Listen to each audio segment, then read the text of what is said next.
And earlier today, I spoke to Kathy Shelton and her attorney, Candace Jackson. Watch this. Let's go back.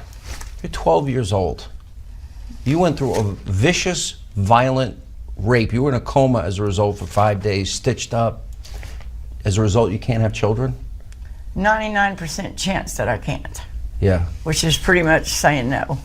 And you had that, you learned that at the time?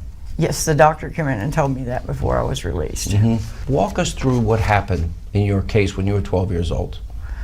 My mom was sending me to church with some friends that was a couple blocks away, and I wanted to ride my bicycle because it was still light, and after it was over she was going to pick me and the bicycle up.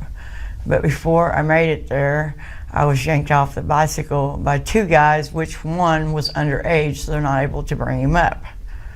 Mm-hmm. I was taken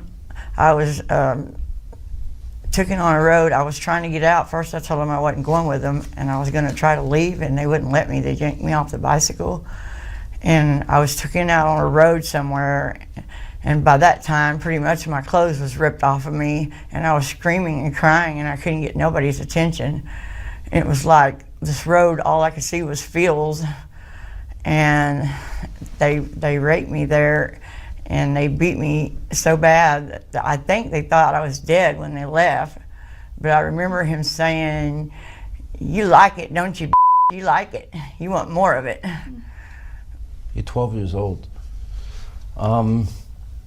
You were in a coma for 5 days after? Yes, sir. I crawled to a porch that I still don't know where it is to this day, and they were coming back to finish me off, and this lady turned her porch light on. I was told it was a lady, is how I know that. I have no idea who it is today, and that's what saved me. She got their tag number, and I fell out at that time, and I woke up 5 days later. And it was so brutally violent, you needed stitches. You were brutally raped. Yes, sir. Yeah. Hillary Clinton said she did a favor for a friend to be the attorney for the accused in this case. And as we just played, I had him take a polygraph test, which he passed, which forever destroyed my faith in polygraphs. And then she laughed. She was bragging about getting this guy off. Now, he faced 30 years to life. He ended up getting off with time served. So my question to you is, when you hear those words and her bragging about that case, a fascinating case as she calls it, what is she communicating there? That she's going to win her first case, whatever it takes, if she has to lie, cheat, or steal. Doesn't it also imply that she thinks he's guilty? Yes, sir, definitely. Which forever destroyed my faith in polygraphs. Oh yeah, she thinks he's guilty, or she wouldn't have said that. As part of the court filings in this case... I don't think she thinks, she knows. She knew? Yes, she knew he was guilty. As part of the court filings, she filed an affidavit, and she wrote that she had been informed, this is talking about you, the victim, was a girl that was emotionally unstable, had a tendency to seek out older men and engage in, quote, fantasizing. I'd also been told by an expert in child psychology that children in early adolescence tend to exaggerate or romanticize sexual experiences, and adolescents in disorganized families, such as complainants, are even more prone to exaggerate behavior. My mom was a very strict mother on me.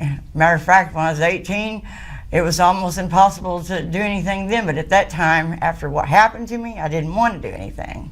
Understandable. All of those things, Sean, that Hillary Clinton put in that affidavit were intended to force Kathy to undergo further psychiatric evaluations and interrogations.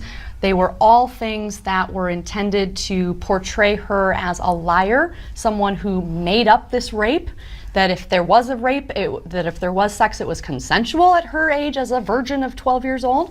And all of those tactics are things that you would never expect some sort of women's rights advocate to engage in, because Isn't that blaming the victim? that is blaming the victim. Don't And we have rape shield laws that prohibit this now? almost every state now would prohibit those tactics, and you would expect someone like Hillary Clinton, some sort of self-proclaimed feminist who cares about women and children, to not need a rape shield law in order to zealously defend a client without engaging in the tactics of blaming the victim. Kathy, obviously this has impacted you your whole life. What do you want the American people to hear out of this? It's pretty obvious she knew this guy was guilty. Just about every speech that I've seen Hillary do, she says, I'm for women and children. And if she was for children, she would have not put me through what I went through. Last question. This election is in 26 days. She's running as, isn't it time for a woman to be president of the United States? Not like that. The world won't last with her in it, because she's going to lie, cheat, and steal to get what she wants.